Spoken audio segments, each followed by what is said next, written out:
Hello and welcome to maths for me. इस video में हम लोग squares and square roots chapter का वर्कशीट नंबर 1 के क्वेश्चंस करेंगे। इंट्रोडक्शन पार्ट का वीडियो अवेलेबल है, आप डिस्क्रिप्शन में चेकआउट कर सकते हैं और टॉप राइट कॉर्नर में भी देख सकते हैं। हम लोगों का क्वेश्चन है first number question, which of the following numbers are perfect squares. इसमें से कौन सा परफेक्ट स्क्वायर है? तो परफेक्ट स्क्वायर हम लोग सिंपली टिक कर देते हैं, मार्क कर देते हैं। 11 परफेक्ट स्क्वायर नहीं हो सकता है क्योंकि किसी टू नंबर्स को, किसी एक नंबर को उसी नंबर से मल्टीप्लाई करने पर 11 कभी नहीं आता है। 16 लेकिन आता है, तो 16 एक परफेक्ट स्क्वायर हो गया क्योंकि 4 इंटू 4 16 होता है। 32 भी नहीं आएगा। 36 आता है 6 इंटू 6 करके। 50 भी नहीं आता है। 64 आता है 8 इंटू 8 करके। और 75 भी नहीं होगा।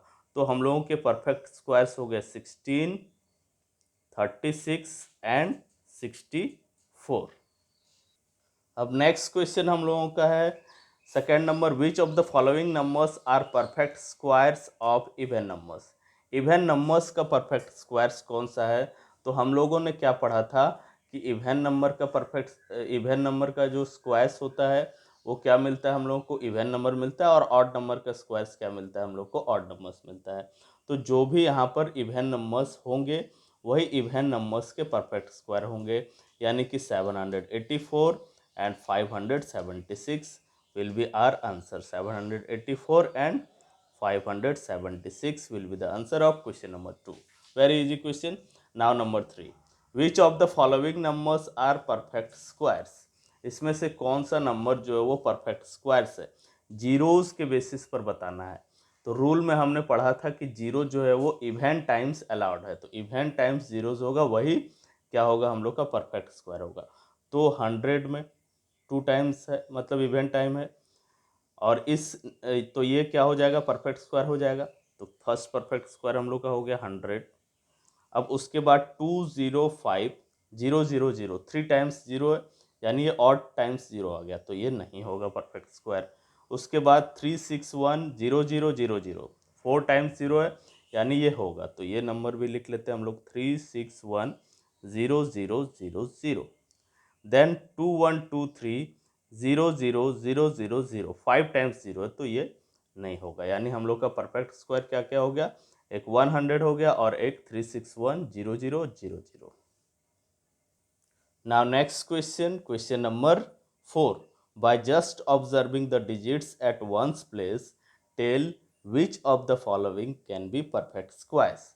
यहाँ पर डिजिट्स जो है ऑब्जर्व करना है, वंस प्लेस के डिजिट को ऑब्जर्व करना है और बताना है कि कौन सा परफेक्ट स्क्वायर होगा, कौन सा नहीं होगा। तो एक फैक्ट में एक क्या बताया गया था कि अगर हम लोगों का वंस प्लेस डिजिट क्या होगा, यहाँ आप देख सकते हैं फैक्ट में हम लोगों को बताया गया है कि अगर वंस प्लेस डिजिट क्या रहे, 2 से इंड हो, 3 से इंड हो, 7 से इंड हो या 8 से इंड हो, ये 4 डिजिट्स अगर वंस प्लेस में रहेगा तो वो परफेक्ट स्क्वायर नहीं होगा। 2 3 7 8, तो हम लोग देख सकते हैं कहाँ 2 3 7 8 है, 2 इसमें है, ये नहीं होगा। और एक ये 7 है, तो 2 3 7 8 वाला नहीं होगा, यानी कि कौन कौन सा आंसर हम लोग का हो जाएगा? 1026 हो जाएगा और 1024 हो सकता है। मे भी चांसेस है कि ये दोनों क्या होगा? परफेक्ट स्क्वायर होगा। तो 1022 नहीं होगा और 1027 नहीं होगा, क्योंकि वंस प्लेस में इनके क्या दिए हुए हैं? वंस प्लेस में 2 3 7 8 में से कोई डिजिट है। नाउ फिफ्थ नंबर क्वेश्चन में बोला गया, how many non square numbers lie between the following pairs of numbers. यहाँ पर नंबर्स के स्क्वायर्स दिए हुए हैं, कॉन्जिक्यूटिव नंबर्स दिए हुए हैं। तो एक रूल दिया हुआ है, रूल क्या दिया हुआ है? रूल दिया है हम लोगों का, there are 2 and non perfect square numbers between the square of the numbers n and n+1। तो बोल रहा है कि n और n+1 कोई नंबर हो, यानी कि 3 और 3+1 कितना हो जाता है? 4। इन दोनों का अगर स्क्वायर्स हो तो इसके बीच में नंबर्स ढूंढने हैं, कितने नंबर्स आएंगे? तो उसका वैल्यू होगा 2n। n है हम लोग का यहाँ पर 3 और n+1 है हम लोग का 4। तो क्या हो जाएगा यहाँ पर? 2n, यानी कि 2 इंटू एन के जगह पर 3, यानी 6 हो जाएगा। तो हम लोगों को क्या देखना है कि जो फर्स्ट वाला नंबर है जिसका स्क्वायर है और जो सेकंड वाला नंबर है उसमें से फर्स्ट वाले को n बोलेंगे, उसको हम लोगों को सिंपली 2 से मल्टीप्लाई कर देना है, तो हम लोगों का आंसर आ जाएगा। तो उसी तरह यहाँ पर इस क्वेश्चन में, तो यहाँ पर हम लोग का number of non square number 7 का स्क्वायर और 8 का स्क्वायर में क्या हो जाएगा, n का वैल्यू यहाँ पर 7 हो जा रहा है फर्स्ट वाला, तो क्या होगा इसका आंसर हम लोग का 2n जो वैल्यू होगा वही होगा, यानी 2 into 7 that is 14 will be the answer of first one.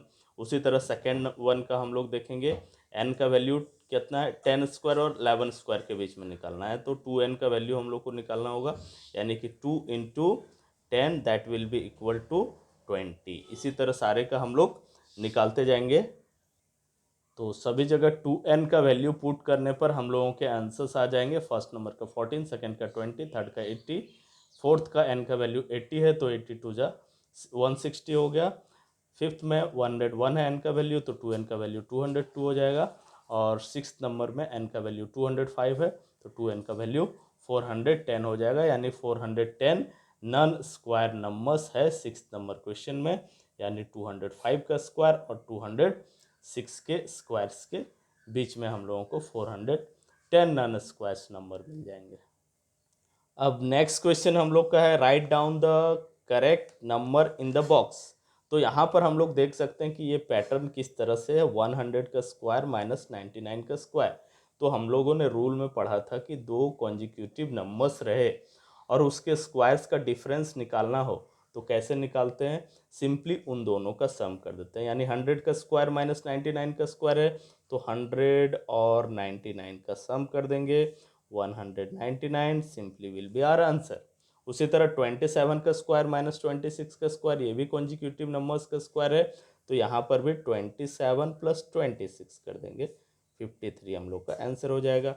उसी तरह 569 का स्क्वायर माइनस 568, ये भी कॉन्जिक्यूटिव है, इसको भी ऐड कर देंगे, 569 plus 568 it will be equal to 1137। Now question number 7, question number 7 में बोला जा रहा है observe the pattern in the following and find the missing numbers. तो इस पैटर्न को, दो पैटर्न दिया हुआ उसको ऑब्जर्व करना है, उसी के बेसिस पर ये 3 ब्लैंक्स जो है उसको फिल करना है। तो हम लोग को क्या दिया हुआ है फर्स्ट नंबर में 1 2 1, 1 2 1 दोनों ही तरफ 1 1 नंबर्स है और उससे एक ज़्यादा यानी 2 मिड में है, 121, 11 का क्या होता है स्क्वायर होता है। तो अब इस तरह का दिया हुआ रहेगा तो पैटर्न क्या यहाँ पर दिया हुआ है, जैसे बीच में मिड में जो नंबर्स है उसका स्क्वायर है, डिवाइडेड बाय जितने डिजिट्स हैं इस नंबर में 120 में 21 में सबको ऐड कर देना है। सिमिलर तरीके से यहाँ भी किया गया है, 3 मिड में आ रहा है 1 2 3 2 1 में, तो 3 को 3 टाइम्स लिखना है, 2 को एक चीज़ और ऑब्जर्व करना है, जो नंबर रहेगा उतने टाइम लिखना है, 2 को 2 टाइम्स लिखा गया, 3 को 3 टाइम्स लिखा गया, तो नेक्स्ट में 4 आ रहा है तो 4 को 4 टाइम्स लिखेंगे, और नीचे वाला 1 नीचे में डेनोमिनेट बाय करके क्या हो जाएगा हम लोग का 1 2 3 2 1 सबका सम कर देंगे।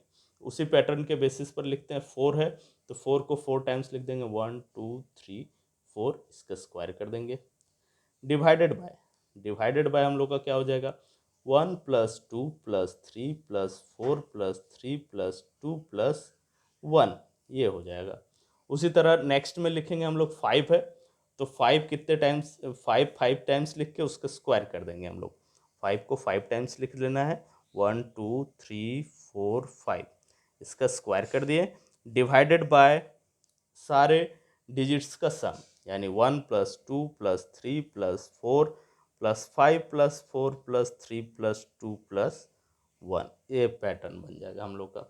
उसी तरह नेक्स्ट देखेंगे 1 2 3 4 5 6 5 4 3 2 1, इसमें 6 मिड में है तो इसको हम लोग इस तरीके से लिख सकते हैं, 6 6 6 कितने टाइम 6 टाइम, 3 हो गया 4 5 6 टाइम लिख दिए, इसका square divided by 1 plus 2 plus 3 plus 4 plus 5 plus 6 plus 5 plus 4 plus 3 plus 2 plus 1, जितने डिजिट है सबको डेनोमिनेटर में लिख देना है। ये तीनों हम लोगों के आंसर्स हो गए। Now the last number question में बोला गया which of the following triplets are Pythagorean, कौन सा ट्रिपलेट मतलब तीन का जो ग्रुप दिया हुआ है उसमें कौन सा पैथागोरियन है, यानी पैथागोरस थ्योरम को फॉलो करता है। तो यहाँ पर एक हिंट दिया हुआ है कि जो सबसे स्मॉलेस्ट इवन नंबर है, जो भी इसमें इवन नंबर में से स्मॉलेस्ट जो आ रहा होगा उसको 2m मान लेना है, फिर m का वैल्यू निकाल लेना है। तो वो तीन नंबर्स जो होंगे वो 2m, m² - 1 और m² + 1 के फॉर्म में आना चाहिए, तभी हम लोग समझेंगे कि वो पाइथागोरियन ट्रिपलेट है। जैसे कि फॉर एग्जांपल, और इसको हम लोग थोड़ा इजी तरीके से भी कर सकते हैं, पहले इस तरीके से देख लेते हैं जो बुक में हिंट दिया हुआ है। क्या है, 3, 4, 5, ये हम लोग का एक ट्रिपलेट दिया हुआ है, जिसमें से 4 जो है वो स्मॉलेस्ट इवन नंबर तो एक ही है, वो 4 है। तो 2m का वैल्यू क्या हो जाएगा हम लोग का, 4 हो जाएगा, यानी कि m का वैल्यू क्या हो जाएगा, 4/2, दैट इज़ 2 हो जाएगा, कैंसिल हो गया। तो यहाँ पर हम लोग चेक करते हैं कि 2m, m² - 1 और m² + 1 आ रहा है कि नहीं। तो 2m का वैल्यू निकाल लें हम लोग, क्या आ जाएगा, 2 × 2 दैट इज़ 4। फिर m² - 1 का वैल्यू अगर निकाले तो क्या आ जाएगा, m² मीन्स 2 का स्क्वायर -1, यानी 2 का स्क्वायर क्या होगा, 2 × 2 -1, 2 × 2 4 -1, ये 3 आ गया। तो फर्स्ट नंबर हम लोग का 4, दूसरा 3, और एक और देख लेते हैं, m² + 1 आना चाहिए, यानी कि m² + 1 यानी 2² + 1, तो 2² 2 × 2 × 2 +1 यानी 4 + 1 यानी 5। तो हम लोगों का मिल गया, यहाँ पर 5 मिल गया, 3 मिल गया, 4 मिल गया। इसलिए क्या हो जाएगा, 3, 4, 5 क्या होगा, एक पैथागोरियन ट्रिपलेट होगा। सो 3, 4 and 5 is a Pythagorean triplet. और दूसरा तरीका क्या है, दूसरा मेथड हम लोग क्या यूज़ कर सकते हैं, दूसरा मेथड हम लोग ये यूज़ कर सकते हैं कि सबसे बड़े वाले साइड का स्क्वायर करेंगे और बाकी दो जो साइड दिए हुए हैं, ये साइड्स होते हैं ट्रायंगल के, पैथागोरियन ट्रिपलेट का मतलब ट्रायंगल के साइड से बाकी दो साइड्स के स्क्वायर का सम करेंगे, वो दोनों वैल्यू अगर इक्वल आएगा तो ये पैथागोरियन ट्रिपलेट होगा। तो किस तरह से हो जाएगा हम लोग का, जैसे 3, 4, 5 है, तो क्या करना है, इसमें से जो बिगेस्ट नंबर है, बिगेस्ट नंबर का स्क्वायर करना है, यानी कि 5 का स्क्वायर कर देंगे हम लोग। तो 5 का स्क्वायर का वैल्यू क्या होगा, 5 × 5 दैट इज 25। और इधर क्या करना है, सम करना है बाकी जो 2 नंबर्स है उसके स्क्वायर का। तो बाकी 2 नंबर्स हम लोग के पास क्या है, 3 है और 4 है, ठीक है। बिगेस्ट के बाद 3, 4 बच गया 2, तो 3 का स्क्वायर प्लस 4 का स्क्वायर। तो 3 का स्क्वायर क्या हो जाएगा, 3 × 3 प्लस 4 का स्क्वायर हो जाएगा 4 × 4, यानी कि तो ये 3 × 3 9 हो जाएगा, प्लस 4 × 4 16 हो जाएगा, और 9 और 16 का सम भी क्या हो जाता है, 25 हो जाता है। यानी दोनों तरफ हम लोग देख रहे हैं इक्वल आ रहा है, इधर भी 25 आ रहा है, इधर भी 25 आ रहा है। So 25 is equal to 25, thus we can say that 3, 4, 5 is a Pythagorean triplet. अब 2 मेथड्स यहाँ पर बताए गए हैं, 2 मेथड्स का यूज़ करके ये आपको ये वर्क रहा कि ये बाकी जो 3 बच गए हैं उसको दोनों में से किसी एक मेथड का यूज़ करके आपको सॉल्व करना है, और कमेंट में आंसर लिख के बताना है कि क्या आंसर होना चाहिए, मतलब कौन सा पैथागोरियन ट्रिपलेट होना चाहिए, सेकंड, थर्ड और फोर्थ में से कौन सा पैथागोरियन ट्रिपलेट होगा, कौन सा नहीं होगा। That's all. We will meet again in some other video in next worksheet. Till then, keep on watching, and if you have not subscribed my channel till now, subscribe it.